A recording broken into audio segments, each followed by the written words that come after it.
Kahapon nga ay ipinakita ni na Vice Ganda at Ayon Perez ang kanilang weekend getaway sa Amanpulo. Pagkadating pa lang nila ay naghatid na agad ng kilig ang kanilang mga social media posts sa kanilang mga tagahanga.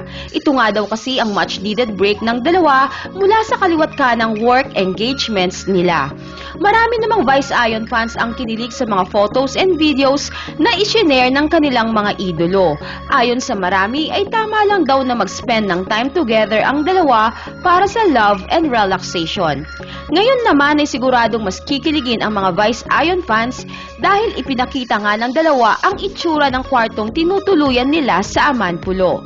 Parehong nag-share sina Vice at Ayon sa kanilang separate Instagram accounts ng videos ng kanilang room accommodation. At ang mas lalong nagpakilig sa lahat ay noong ipinakita ni Ayon kung paano ba sila ni Vice pagsapit ng gabi na at nagpapahinga na lang sila sa loob ng room. Makikita nga rito na habang si Vice ay nakaupo, si Ayon naman ay nakahiga sa kanlungan nito.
Ano pong masasabi nyo sa latest update na ito ng Vice Ayon? Share us your thoughts and comments below.